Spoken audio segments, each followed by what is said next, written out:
ក្នុងសតវត្សទី12នៃគ្រិស្តសករាជក្រោមការដឹកនាំដ៏ឧត្តុង្គឧត្តមរបស់ព្រះបាទសូរ្យវរ្ម័នទី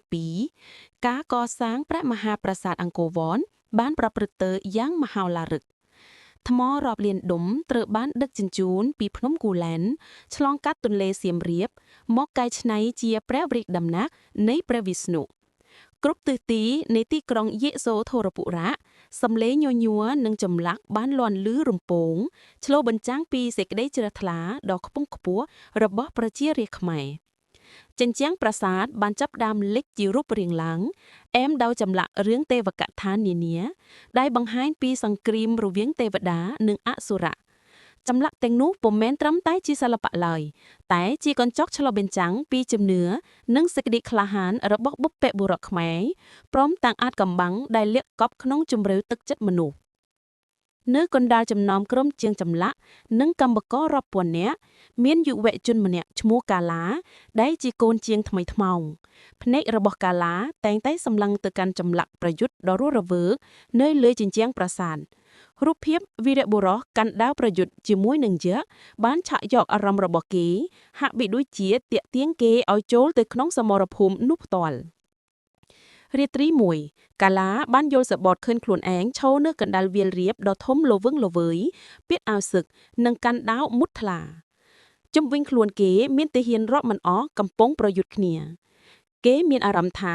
ចលនាដាវរបស់គេហាក់បីដូចជាធ្លាប់វឹកហាត់រាប់រយឆ្នាំមកហើយពោពេញដោយធម៌ពលនិងភាពស្ទាត់ជំនាញពេលភ្ញាក់ពីដំណេកអារម្មណ៍នោះនៅតែដក់ជាប់ក្នុងចិត្តគេជីវិតប្រចាំថ្ងៃនៅទីកន្លែងសាងសង់ប្រាសាទគឺពោពេញដោយការងារនឿយហត់ទោះជាយ៉ាងណាក៏ដោយកាឡាតែងតែមានអារម្មណ៍ប្លែកមួយជួនកាលគេឮសំឡេងដាវប៉ះគ្នាពីចម្ងាយជួនកាលទៀតគេឃើញស្រមោលវីរបុរសប្រយុទ្ធគ្នានៅក្នុងភាពស្រមោលនៃជញ្ជាំងប្រាសាទវាហាក់ដូចជាប្រាសាទនេះមានរឿងនិទានផ្ទាល់ខ្លួនដែលកំពុងខ្សឹបប្រាប់គេលោកគ្រូជាងចម្លាក់ម្នាក់ឈ្មោះអារ៉ាដាដែលជាបុរសចំណាស់មានបទពិសោធន៍យូរឆ្នាំក្នុងការកែច្នៃថ្មបានកត់សម្គាល់ឃើញភាពខុសប្លែកពីធម្មតារបស់កាឡាពេលកាឡាផ្ដោតទៅលើចម្លាក់ប្រយុទ្ធម្ដងភ្នែករបស់កាឡាបញ្ចេញពន្លឺដ៏ចម្លែកមួយហាក់បីដូចជាមានអ្វីមួយកំពុងភ្ញាក់រលឹកពីក្នុងខ្លួនអារ៉ាដាចាប់ផ្ដើមតាមដានយុវជនម្នាក់នេះដោយប្រុងប្រយ័ត្នថ្ងៃមួយអារ៉ាដាបានបង្រៀនកាឡាអំពីរបៀបកាន់ឧបករណ៍កែច្នៃថ្មមួយចំនួនដែលមានលក្ខណៈប្រហាក់ប្រហែលនឹងអាវុធបុរាណកាឡាបានកាន់ឧបករណ៍ទាំងនោះយ៉ាងរហ័សនិងហាក់បីដូចជាស្គាល់ពីទម្ងន់និងរបៀបប្រើប្រាស់វាពីមុនមកចលនារបស់គេមានលក្ខណៈបត់បែននិងមានថាមពលខុសពីកូនជាងធម្មតាដំណឹងដ៏អាក្រក់មួយបានមកដល់ពីព្រំដែនខាងកើតកងទ័ពចាមបានឆ្លងដែនចូលមកនឹងការប៉ះទង្គិចគ្នាបានផ្ទុះឡើងនៅតាមតំបន់ដាច់ស្រយាយបរិយាកាសក្នុងទីក្រុងយេសូធរពុរៈចាប់ផ្ដើមប្រែប្រួលពីភាពស្ងប់ស្ងាត់ទៅជាភាពតានតឹងទាហានជាច្រើនត្រូវបានកេណ្ឌទៅប្រការព្រំលែនពេលល្ងាចមួយក្រុមចៅប្លន់មួយក្រុមតូចមួយបានលួចចូលមកក្នុងបរិវេណសាងសង់ប្រាសាទដោយពាន់ប្រន់លួចសម្ភារៈកាឡាដែលកំពុងយំបានឃើញហេតុការណ៍នេះជំនួសឯតៃភ័យខ្លាចគេបែរជាមានអារម្មណ៍ថាមានកម្លាំងជំរុញមួយដ៏ខ្លាំងក្លាគេបានស្ទុះទៅប្រយុទ្ធជាមួយនឹងចៅទាំងនោះដោយប្រើចលនាដែលគេមិនធ្លាប់ហ្វឹកហាត់ពីមុនមកកាឡាបានវាយកំទេចចៅទាំងនោះយ៉ាងងាយស្រួលធ្វើឲ្យពួកគេរត់បាត់ជើងសព្រាតអារ៉ាដាដែលបានលបមើលហេតុការណ៍នេះភ្ញាក់ផៅយ៉ាងខ្លាំងគេសម្លឹងមើលកាឡាដោយភ្នែកស្រួយហាក់បីដូចជាកំពុងរកចម្លើយចំពោះសំណួរជាច្រើនតើកាឡាជានរណាតើគេទទួលបានជំនាញទាំងនេះមកពីណាអារ៉ាដាបានហៅកាឡាឲ្យមកជួបគាត់នៅយប់នោះលោកគ្រូបានប្រាប់កាឡាអំពីរឿងព្រេងបុរាណមួយដែលនិទានថាព្រះអង្គម្ចាស់ចម្បាំងមួយអង្គត្រូវបានប្រសូតដើម្បីការពារនិគមព្រះអង្គមានប្រលឹងចម្បាំងដែលនឹងភ្ញាក់រលឹកនៅពេលដែលនិគមត្រូវការអារ៉ាដាជឿជាក់ថាកាឡាអាចជាព្រះអង្គចម្បាំងក្នុងរឿងព្រេងនោះកាឡាបានស្ដាប់រឿងរ៉ាវនោះដោយក្តីងឿងឆ្ងល់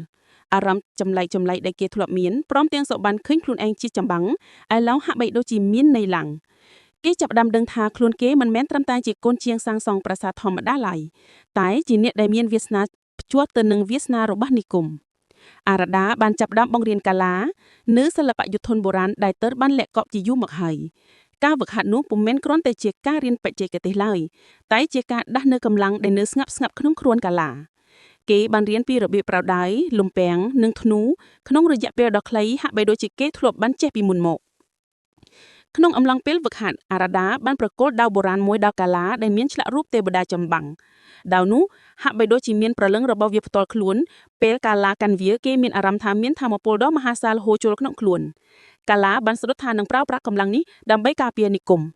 ដំណឹងរបស់សង្គ្រាមជាមួយនឹងចាមបានកាន់តែធ្ងន់ធ្ងរឡើងព្រះបាទសូរ្យវរ្ម័នទី2បានត្រៀមកងទ័ពដើម្បីប្រយុទ្ធប្រកាសទឹកដីកាឡាបានដឹងថាពេលវេលាសម្រាប់គេបង្ហាញខ្លួនជាចម្បាំងពិតប្រាកដបានមកដល់ហើយអាចកំបាំងដែលលែកកប់អស់ជាយូរឆ្នាំឥឡូវនឹងទៅលាបត្រដាងនៅលើសមរភូមិ